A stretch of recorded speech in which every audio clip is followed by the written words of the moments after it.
যখন পুরো ফুটবল দুনিয়া মাতোয়ারা মুসিয়ালা, পেদ্রি আর বেলিংহামের হাইপে, ঠিক তখনই আড়ালের অবডালে এক তরুণ দেখিয়ে যাচ্ছে আসল ক্লাস। নাম মাতিয়াস সৌলে। কি চেনেন না? তাহলে এই ভিডিওটা আপনার জন্যই। জুভেন্টাস একাডেমি থেকে উঠে আসা আর্জেন্টাইন এই উইঙ্গার ইতালির মাঠে একের পর এক চমক দেখাচ্ছে। সৌলে জন্ম নিয়েছিল আর্জেন্টিনায়, তবে তার ফুটবলীয় বিকাশ ঘটেছে ইউরোপেই। জুভেন্টাসের সিনিয়র স্কোয়াডে জায়গা পাওয়ার পর ধীরে ধীরে নিজেকে মেলে ধরেছে। ধার হিসেবে খেলেছে ফোর্সিনোনে, আর সেখানেই হয়ে উঠেছে সিরিয়া এ এর একটি আলোচিত নাম। সে স্পিডি, বুদ্ধিমান, আর সবচেয়ে বড় কথা, বল তার পায়ে মানে কিছু হতে চলেছে। ড্রিবলিংয়ে মিডফিল্ডারদের মাথা ঘুরিয়ে দেয়। ভীষণ অসাধারণ, বল বাড়াতে জানে ঠিক জায়গায়। সে গোল করতে সক্ষম, আবার টিমমেটদের জন্য তৈরি করে সুযোগ, এবং সবচেয়ে বড় কথা ইম্প্যাক্ট।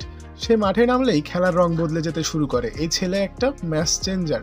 হ্যাঁ, মিডিয়া হয়তো এখনো তার নাম বড় করে লিখছে না, কিন্তু যারা খেলা বোঝে তারা জানে এই ছেলেটা স্পেশাল। ইউরোপের বড় ক্লাবগুলো ইতিমধ্যে চোখ রাখছে তার উপর, এবং যদি সে এভাবেই উন্নতি করে তাহলে আমরা হয়তো পেতে যাচ্ছি আর্জেন্টিনার ভবিষ্যৎ মেসি। মাতিয়াস সৌলে নামটা অবশ্যই মনে রাখবেন।